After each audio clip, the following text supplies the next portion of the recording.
콘크리트 시공 문제점 편안하게 해결되는 콘따구리.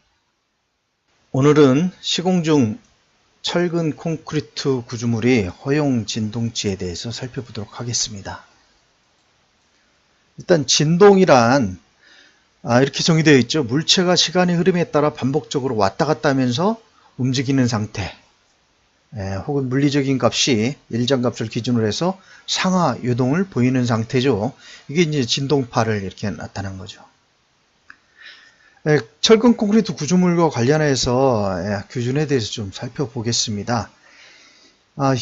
콘크리트라고 하는 것은 굉장히 종류가 다양하죠. 그러면 시멘트, 물시멘트비부터 시작해서 시멘트량, 잔골재요, 너무 천차만별입니다. 그래서 각각의 특성을 고려한 허용 기준은 아직까지 마련되지 않은 상황이고요. 외국 사례를 보면 미국에서는 지금 ASCE에서 지금 다소 보수적인 기술 제한을 적용하고 있고요. 제한 기준이 적용되고 있는데, 또 미국의 다른 미국 교통국은 ASC보다 약간 높게 보수적으로 됐지만 조금 이제 세분화되는 그렇게 규정이 되어 있긴 합니다.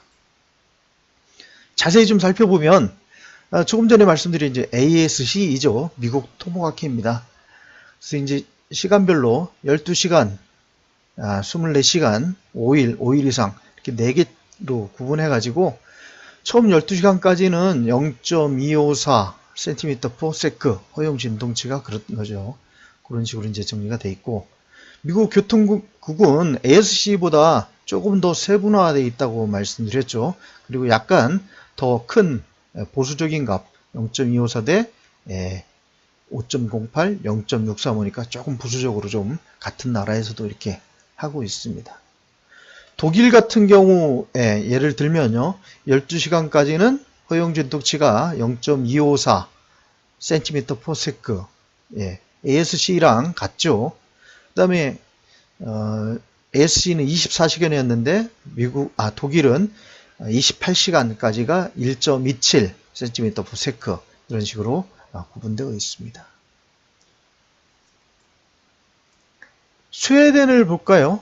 스웨덴 같은 경우에는 경화 온도에 따라서 구분되어 있죠. 5도씨, 15도씨 이렇게 구분이 되어 있고요. 좀 굵직굵직하게 되어 있습니다. 초기에 0에서 48시간까지죠. 이틀까지 허용 진동치가 0.68이고요. 3일까지는 1.1. 또 15도씨 같은 경우 양생하고 온도하고 습도가 양생에 미치는 영향이 크니까 온도가 높아졌으니까 허용 진동치도 당연히 커질 겁니다. 15도씨일 때는 2일일 때 여기는 0.8이었는데 3이죠. 이런 조금 전에 말씀드린 스웨덴하고 요 앞전에 독일은 발파 기준에 대한 허용 진동치입니다. 조금 상이한 건 있지만 그래도 허용 진동치에 대한 자료가 그렇게 많지 않기 때문에 적어봤고요.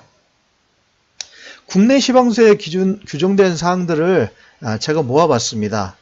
콘크리트 표준 시방서, 건축공사 시방서, 토목공사 시방서에 나와 있는 내용들을 모아가지고 집대성 해보니까요, 이렇게 정리되어 있습니다. 콘크리트를 양생하는 동안에 진동, 충격으로부터 보호해야 한다, 그런 거죠.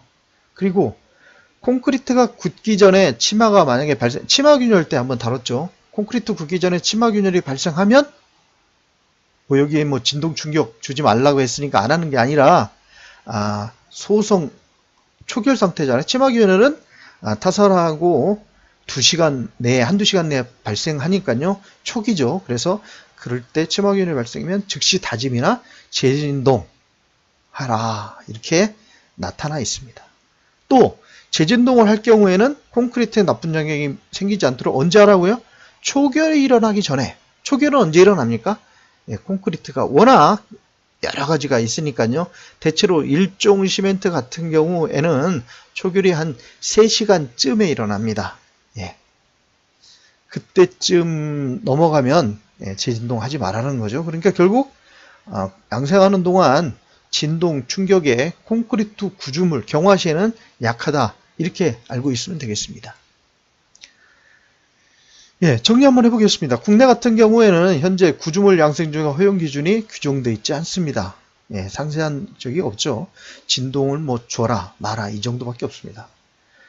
콘크리트 양생 중일 때 발생한 진동이 강도에 영향을 미칠 것이라 누구나도 생각하지만 아직까지 국내 시방서에서는 구체적인 수치를 제시하고 있지 않습니다. 예전에 한국지질자원, 예전에는 이제 이름이 지질자원연구소였죠. 미국 교통국을 자료를 비교해서 허용기준 지침에서 진동에 예민한 시간대, 보통 이제 미국 교통국은 4시간에서 24시간이었죠. 네. 우리나라 지금 지질연구소에서는 3시간부터 1시간 땡긴 거죠. 3시간에서 24시간 사이에 허용 진동치 값으로 0.63cm/s 이렇게 정하고 있고요. 나머지 시간대는 미국 교통국 자료하고 동일합니다. 그래서 국내 자료하고 국외 자료를 갖다가 그래프에다가 다 모아봤습니다. ASC, 미국 교통국, 스웨덴, 독일, 우리나라 한국자원연구소, 옛날 자원연구소에서 그 당시에 발표됐었으니까요. 그래서 모아보겠습니다. 그러니까 콘크리트 타설 경과 후 초기에 보통 이제 0시간부터 서너 시간까지 되는 거죠. 그러다 보니까 허용 진동 속도가 꽤 크게 봐주고 있습니다. 그러다가 이제 한 3시간에서 10시간, 뭐 15시간 이 정도까지는 굉장히 값 자체가 허용 진동치가 낮아져 있죠. 그리고 나서 컸던 것이 낮아졌다가 다시 일정 시간이 지나면 이렇게 허용 진동 속도가 큰 걸 알 수 있습니다. 나중에는 이제 콘크리트 자체가 경화되기 때문에, 경화된다는 건 무슨 뜻입니까? 콘크리트가 압축 강도 및 인장 강도를 충분히 가지게 된다는 점을 얘기하고요. 따라서 허용 진동에 대해서도 값 자체가 커지는 거죠. 콘크리트 양생 직후, 즉 3시간 정도 근처입니다. 이 정도 근처가 진동 발생 시에 이거보다 앞쪽으로는 높은 이유가 약간 다지기 효과가 있는 걸로 여러 실험 데이터가 나와 있죠. 그래서 일부 진동 기준에서는 다소 높게 기준이 마련되어 있는 이유가 요 값이 약간 높아진 겁니다.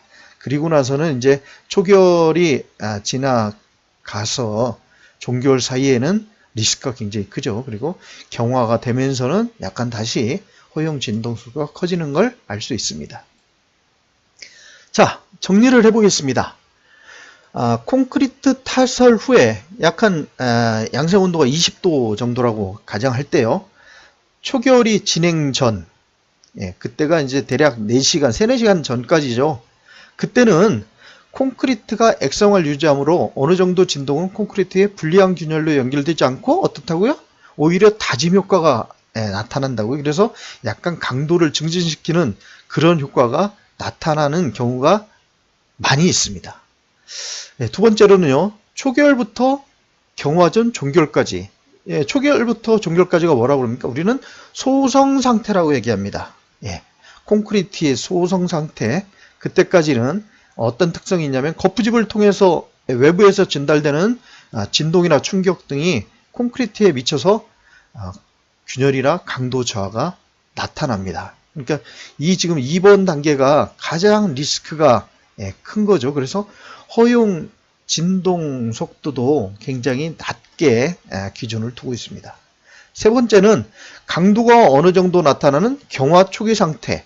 물론 뭐 24시간 이후 경화 후기 상태는 강도가 엄청나게 그나마 올라가 있기 때문에 좀 괜찮고요. 경화 초기 상태에는 어떻게 정의할 수 있냐면 큰 진동 같은 경우에는 강도가 저하될 수 있습니다. 그러나 벌써 일부 경화가 진행됐기 때문에 비교적 작은 진동을 보니까 큰 피해가 없었습니다.